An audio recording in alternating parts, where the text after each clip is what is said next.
Shall I start off so we can get to that lunch a little earlier? Okay with that? Can everyone stand up, please? Everyone stand up? Fantastic. I just wanted to see if I could do that. That's great. We'll sit down. This picture, by the way, I took when I went with Ivan to Widget Web Expo and Bristol in New York. And that's Times Square. And what struck me about that was that I took a picture of the sign up there, the OMFG. It's quite a striking image. And then when I looked at the picture, I noticed that absolutely no one was looking at it. And that kind of informed quite a lot of my thinking about widgets, both in New York and today. This presentation is going to be a little bit messy. Because I haven't done it before, and the ideas are quite messy, but I hope that leaves some room around the edge for some human interaction, because there's something that I was lucky enough to interview Clay Shirky the other day, and that's one of the things that came out of that. We're talking about brands and interaction, and it's the case that if you make things too perfect, people won't play with them. People won't want to pick up the tools and join in. So this is messy in the hope that maybe you'll want to pick up the tools and join in too. And I'm going to get over some of the kind of science bit early on, but first of all, a picture of a horse of darts. And this is to remind me that we're going to talk about a long tail just a little bit. And in the networked world, and I hope you're all with me when I talk about the networked world, I mean one in which nodes are connecting to each other. I don't mean sort of telephone lines. This is one in which we all get to connect to each other as individuals, and we work out how those connections are made. And in this world, obviously, the hit becomes of less value because of the way the long tail is elongating everything. So I'm going to whiz through that a little bit. And I think there are three laws, well, there are three laws, I don't think it, they're not my laws. Three laws describe how value grows and is distributed in networks. And the first is Sarnoff's law, which you may be familiar with. That's the red line on this very messy graph, and it's the value of a broadcast network is proportional to the number of viewers, listeners, e.g. television, radio and cinema. It's the number of sets, the number of broadcast places at which people can receive equates to the value. In Metcalfe's law, our yellow line here, the value of the network is proportional to the square of the number of users of the system, and that's an n squared growth. And so fax machines are the classic model to explain that. This is about one-to-one communication. One fax machine is next to useless. No, hang on, it is useless. A fax machine that can connect to another is a little bit more useful, and a fax machine that can connect to two more is twice as useful, and so on and so forth. And the really interesting one is Reed's law, which is our green line. Reed's law is otherwise known as group forming network theory, is an n squared equation. Sorry, a 2n equation, the right way round. And Dr. David Reed said the value of large networks, particularly social networks, grows exponentially with the size of the network, because the number of possible subgroups of network participants grows much more rapidly than either the number of participants, that's the Sarnoff's law thing, or the number of possible pair connections, the Metcalfe's law. So it's n squared, which means rather frequently one extra node on your network doubles its value. So how does that reveal the value of hits in your network? Well, I just take that messy graph and turn it upside down. You flip the graph and you find what is the demand curve and what is the value of the economics in this. So in a long tail world, the hit end has a much smaller proportional value compared to the whole. So hits take more of the available value in a broadcast world.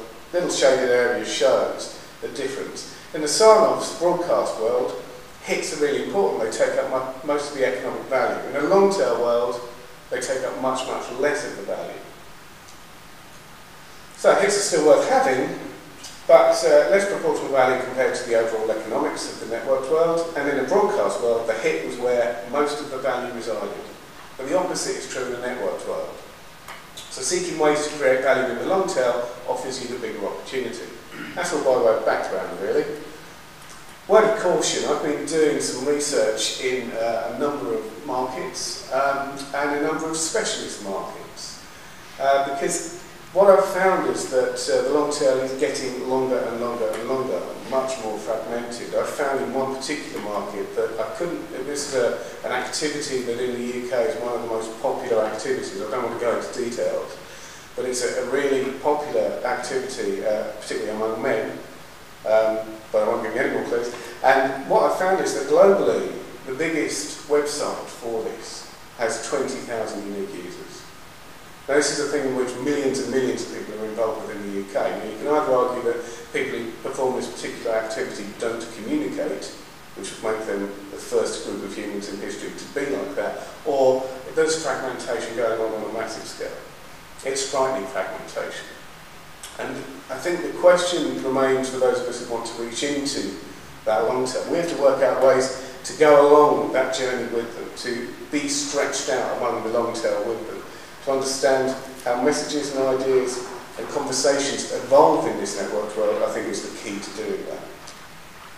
So back to basics, what's the internet for?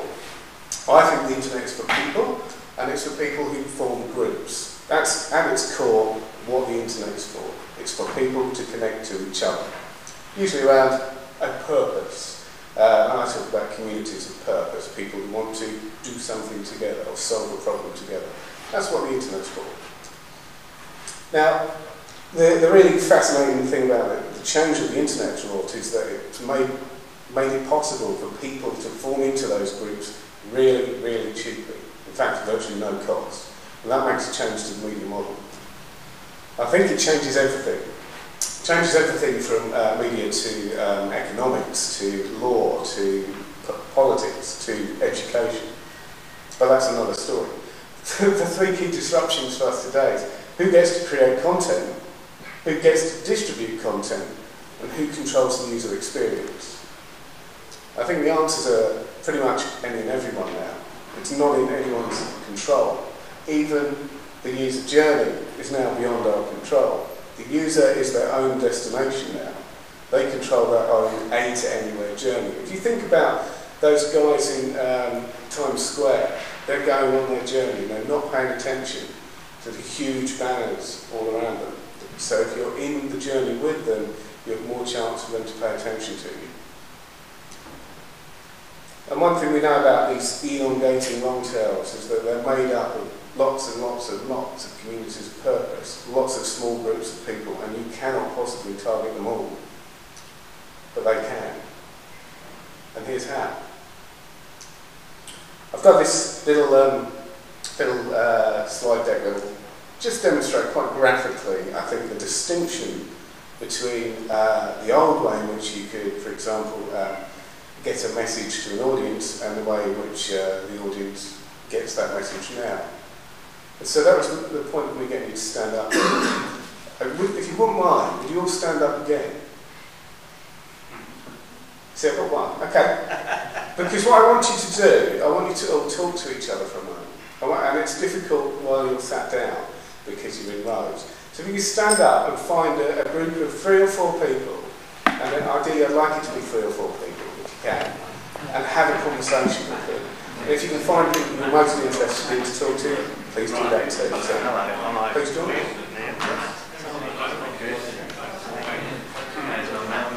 How's it going?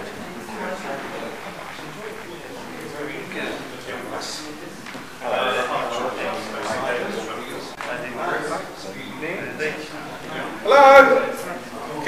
I've been waving at you for minutes.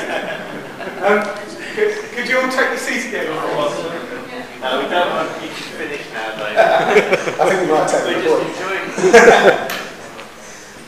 The reason I wanted just to demonstrate that is that in the old days, I can stand up here broadcasting at you as long as I like. But in the socially connected world we're now in, all these conversations are going on all the time, and you're not paying attention to me anymore. And it's quite difficult for me to get your attention again. I wandered around waving my arms, but I had to come back and shout in the end. And that's one of the differences we're seeing in the way messages are transmitted in social networks for the sake of ease, let's say. So, in the old days, you have the stage as me, broadcasting at you, the audience, and scale is where the eyeballs have gone. So everyone thinks, all social networks, that's where the audience is, isn't it? So let's go after them. Well, you haven't got audiences in social networks. The message is not arriving because what you've got is a lot of small communities talking to each other.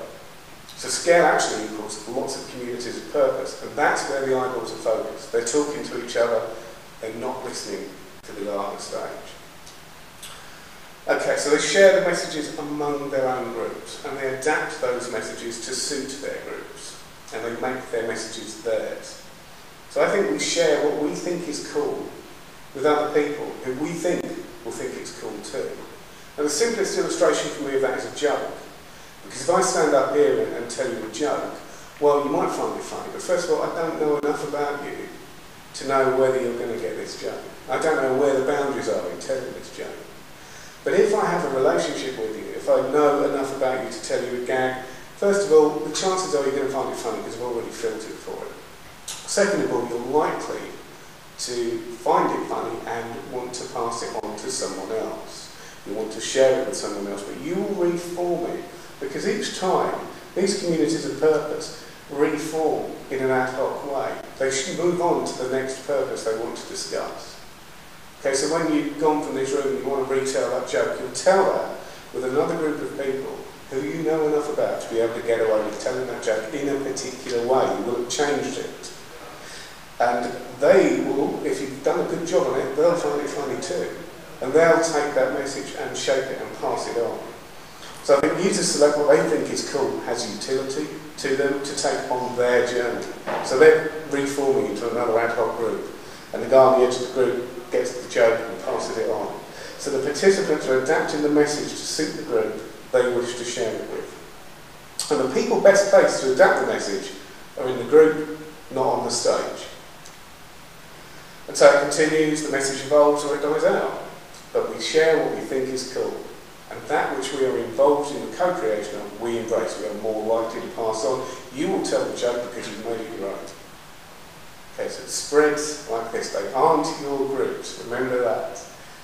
And they aren't your messages. And marketing is not done to them, it is done by them.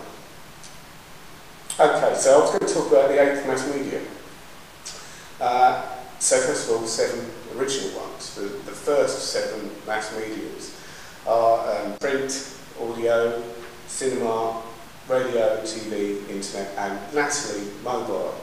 And I'll be speaking at Oxford University in December about mobile as the 7th mass media. But I'm not going to go into too much detail about why that's different today, except to say that there's a few things that mobile is different from the 6th mass media for, because it's truly personal, it's always on, it's always with you. It has a built-in payment mechanism and it allows creation at a point of inspiration, unless it's an iPhone, which just gets in the way of creation. But I shall drift off on that. So what I wanted to do is, we started talking about 7th mass media. A group of us at a tweet up. Anyone use Twitter here? Okay, we've got a few, excellent. So we had a tweet up for lunch one day in town and we're talking about mobile and 7th mass media, and someone said, well, what's the 8th then? And I started thinking about it, and my answer really was that it's we are the 8th mass media. And this is why, because I think the 8th mass media has to be something which connects communities of purpose globally. And it has to do that in real time. And it has to do that beyond all silos. We'll know we're hitting the 8th mass media when we're able to do this. At the moment, language is one of the great silos that we have to overcome. And if you can do all of this, if you can connect people around a shared purpose in real time, then you will enable the fulfillment of Greek's law. Then you'll finally see this exponential growth that seems so bizarre. If you'll double the value of your network if you add one extra node. It seems extraordinary, but if I have a problem to solve right now and I can connect with people globally to solve that problem, but also share my purpose in that right now, I think you'll agree it's going to be a really valuable thing.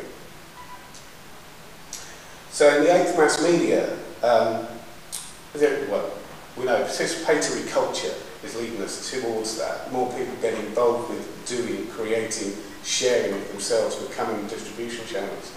That's leading us to this place where the 8th mass media will be. And it's not just that we're creating user-generated content. It's not that people are taking the place of professionals for creating that content. I mean that users are now the distribution methods as well. We are how we share things, we're how the joke gets retold. And we are the content, we are the people coming up with the gags. We are the user journey, we are the way in which we choose how we're going to connect and share. And we are the messages that are being transmitted. We are the medium and the media carried by it. And I think you can start understanding widgets' role in this when you consider this as a journey. The spreading of messages is always a journey. So not only are we the nodes that are the connections, we're also how the connections are being made. By the way we share our metadata, if you have this really effective, I think in terms of Twitter, for example, if people know enough about being likely to connect without having to share too much personal data. And we are making those decisions for ourselves daily. We're deciding how the distribution happens in ways that media companies were always in control of in the broadcast world. So the eighth mass media is where being pointed at is less important than being taken with. And there's an idea, I think Jeff Jarvis talks about do what you're good at and point to the rest. And I think that's maybe an early 21st century notion, but we're moving towards a world in which do what you're good at and be portable is more important. And widgets are of course consummate taken with enablers. So if I create some content or some message or some idea that is portable, it's widgetized, and those are the things that are best at being taken on the journey to people. Just one consideration is that perhaps this isn't the eighth mass media after all, perhaps it's the ninth, because we didn't include at the beginning of those seven that we used to do all this stuff years before the whole mass industrial complex came along.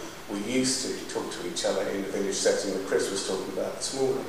I think the difference between that first mass media where people used to talk to each other and the ninth, and what is either the eighth or the ninth, depending on how you count it, is scale. Because now we have a world in which mass collaboration that's made available through the way we choose to connect, through our shared purposes.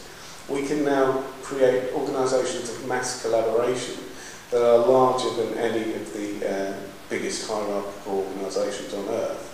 You think of things like Linux, for example, how that's been developed bigger than anything any individual hierarchical organisation could have organised. So I think scale makes a difference. So a few lessons for brands. Well, the first one is, of course, that there's all this conversation happening, there's all this connection happening, there are all these ways in which people are forming happening. And so the first thing to do is to listen, to find out where it's happening and what people are saying about it. And of course the second side of that is to respond. And I think there's an awful lot of good work going on in listening, loads of great measuring stuff going on in listening, but it's all about responding at the end of the day, because just knowing it's going on is not enough. So I think you have to listen for the conversations that are happening with or without your permission. And I discussed this with Chris a little earlier. One good example of that is Cadbury's Gorilla. I don't know how many people are familiar with the Cadbury's Gorilla, drumming Gorilla TV adverts. Well, Cadbury didn't grant permission for people to rehash those TV adverts on YouTube, but there are thousands of them. And so they've taken the idea, they've gone off and done their own thing and shared it with their friends. Cadbury did not grant permission for that. And these conversations are happening everywhere that people talk. Well, we're able to track some of it because it happens online, it happens digitally, but actually 70–80% of it is still happening offline, and you'll never know anything about it. But online you can listen to things like Surmise, which has become Twitter search, brandtags.net. If you haven't checked that out and you fancy getting a snapshot of what your brand looks like in the minds of users, that can be very funny. And Radian 6, I think, is about the best of the measurement tools at the moment for sentiment analysis. So the key thing is to listen, enable and serve. That's because 70% of purchase decisions are friend recommended. And I always wonder whether many companies are actually spending 70% of their marketing, if you like, their advertising spend on this area, because they're not even asked why not. There's 70% of the sales being made this way. I've said earlier, marketing isn't done to them, it's done by them. That's a lot about recommendation. You think a recommendation happens when you recommend something to you, but actually recommendation really happens in the mind of the receiver. And that's always going to be about these people telling jokes to each other. So think less about where the eyeballs are and more about where the mouths and the ears are, where the conversations are happening, and start placing value on real-time human interaction. I'll give you an example of this. Because a little while ago I was looking to buy a car for my wife, and I thought I'll have a play with the vendor relationship mechanism, which is really kind of the opposite of the CRM. And the idea is that I say what I want and the vendors come to me. Well, let's see. So I posted on my blog that I wanted a particular car of a particular type in a particular area. And then I thought, well, let's see who out there has got half-decent RSS feeds, or let's see if anyone's using any of these good listening devices, using their Google readers. Let's see if anyone can find my plea. Rather than me go searching on the internet, let's see if they'll come to me. So what happened was 2 weeks passed by, and actually I had to buy a car in that time, so we'd done the deal and moved on. But 2 weeks passed by, and a comment finally arrives on my blog from a buzz marketer. Someone describing themselves as a youth buzz marketer in the United States for Toyota Yaris, which was the car I was looking to buy. And they just posted, well, I thought you should know, I thought you'd be really pleased to hear that I found your post, but as far as buying a car is concerned, I'm afraid you're on your own there. And I thought this was just a superb example of the listening is being done, but the response is not. It's so easy to, I don't know what a marketer thinks they're doing if they're not selling stuff, but for me this little model just says, you know, if I want to buy something and you want to sell something, let's talk. And that involves human beings talking. Okay, well, why are widgets so important in all of this? Well, I think it's obviously critical to be portable if you're going to be taken on the user's journey. And in my view, the user is the destination now, not these big websites that you expect people to come and visit. So you've got to go with them, you've got to give them stuff. They're going to take on their journey and start spreading the joke among their friends. And obviously, that means it has to be adaptable.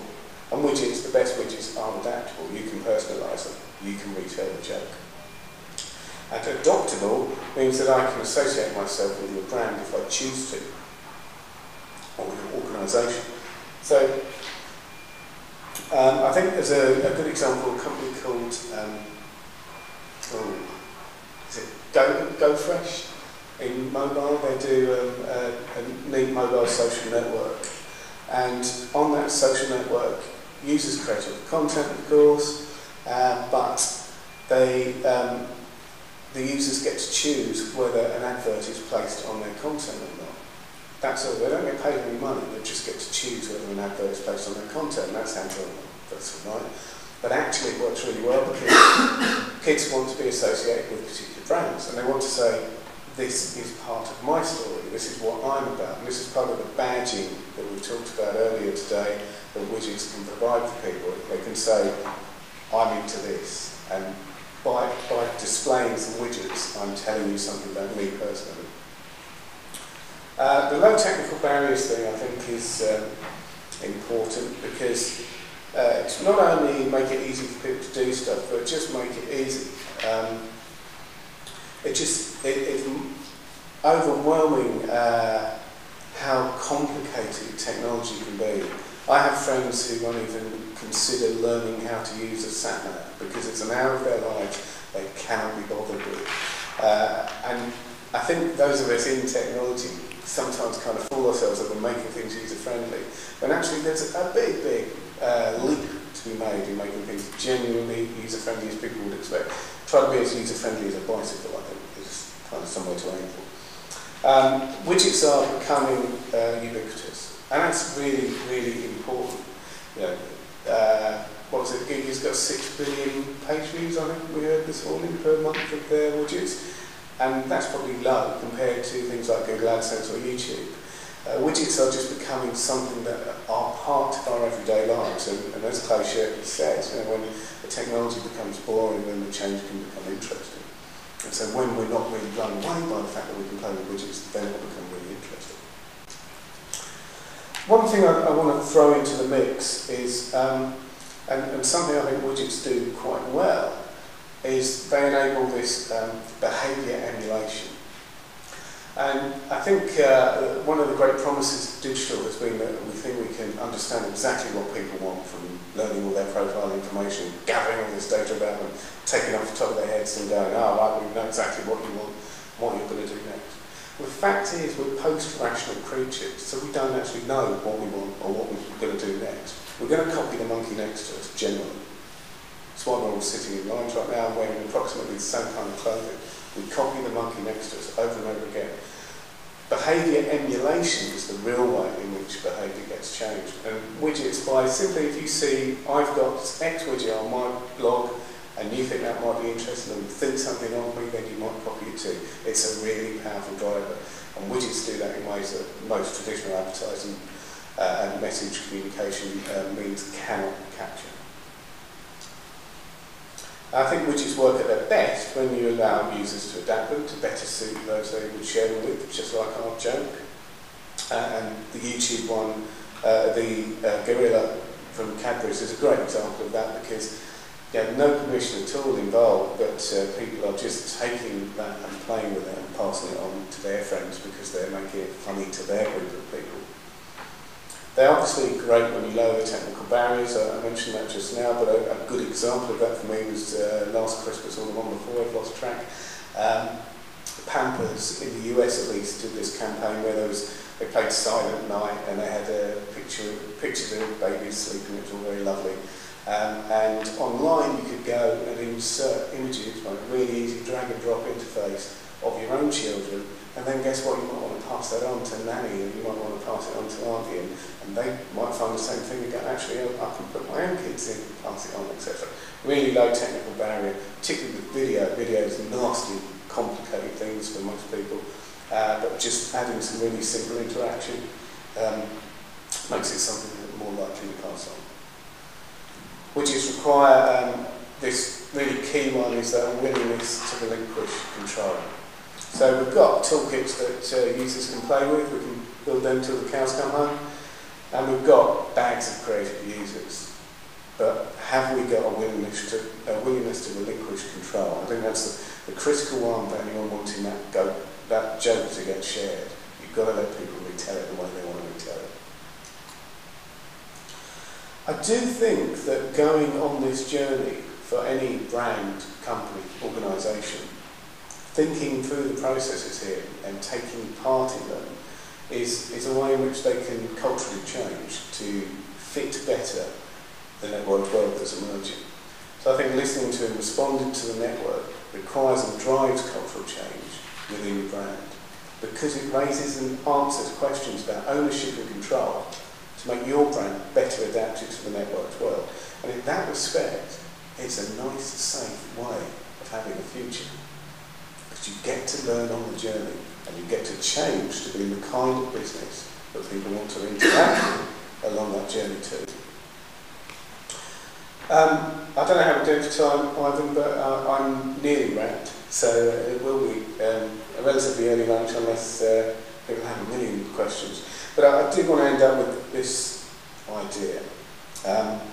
This slide is, it says future TV will be made with simple equipment, unqualified people, small budgets and bad taste. That sounds to me a great description of YouTube, and it was written by Brian Mino in 1991. And the point of that is that these disruptions take quite a long time to really kick in, to really change the world. And for me, the great disruption of the internet has only just begun. Yeah, I know the internet's been around a while, I know email's been with us a while, but I think all great changes need a usable interface that everyone can get to grips with. This is the idea of ubiquity we talked about earlier. Widgets are getting ubiquitous. When they get everywhere, they change everything. So for me, the internet, its disruption, its group forming disruption of everything it touches, is only just starting, because It's only 3 years plus since YouTube emerged, and think how that has changed television in just 3 years. And for me, social networks are the kind of telephone interface of the internet. They're the thing that once you get a telephone on everyone's desk, the world changes. When there's only a handful of people geeking around with those telephones, not a lot changes. And for me, social networks are this kind of really easy way in which people can form groups, and a really easy way in which people can understand what group forming does. So you think of Facebook, it really is a primary way in which people form groups. Facebook, and it's a campaign by students last year who were paying money, or were expected to pay money to HSBC. If you're not familiar with the example, the HSBC bank were wanting to add another, I think, £140 a user a year for an overdraft facility which they'd always said was going to be free. And very rapidly a group formed on Facebook to defeat this proposal. We wouldn't think it was a proposal, but it was by the time they finished with it. They understood very quickly that Facebook was a place in which they could organise around a purpose at very low cost.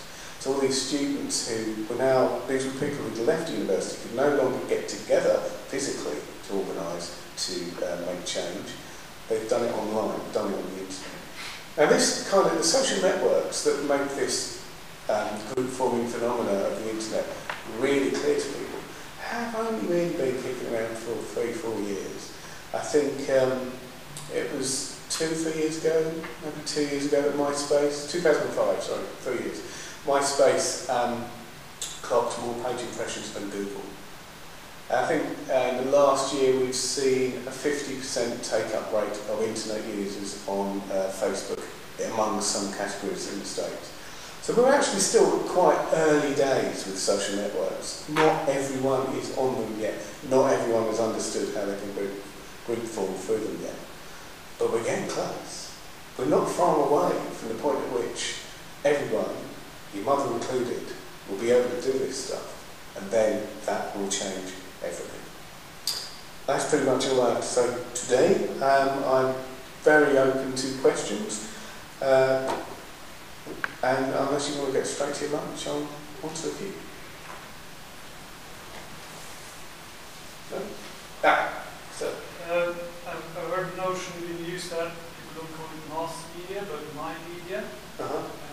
Why do you still call it mass media and not in the same way that I think of mobile as a mass media, none of these, the internet is regarded as a mass media too, but none of them are actually about broadcast. I think the distinction is broadcast.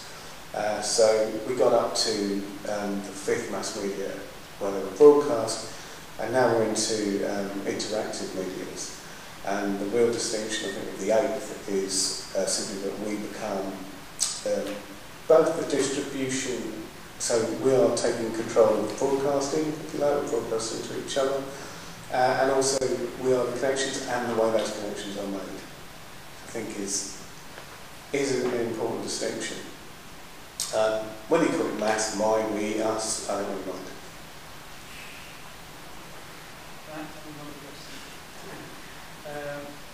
Is there going to be a next generation of social networks? I think there will be something at some point that just makes social networks irrelevant. At the moment, they are a silo in which people can easily connect. So they're this great kind of telephone for us to make the group forming network theory calls.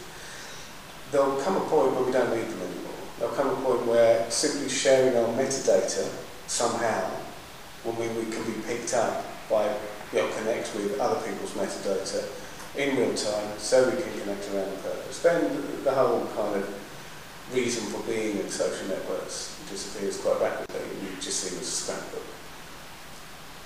What that is, I don't know. There's a lot of people working hard on ways in which that might be enabled. I know Microsoft's working on something quite interesting in that space. And I think all of the open social, all of those kind of open API projects are an effort towards it. And it's interesting that language, the silo that was least challenged. The geeks are even getting in on that and doing some on-the-fly translation. And for me to be able to form around a purpose with Chinese people too, it's going to make quite a difference to the pool of knowledge and action that I can access.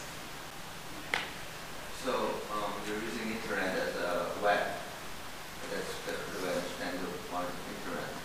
So what's your comment on judgment either on Navstack Rabbit? Is that like 7.5 media or 9 or whatever? But what is Twitter is one I know best, and I've given some time to thinking about. Twitter for me it's group forming with fuzzy edged groups.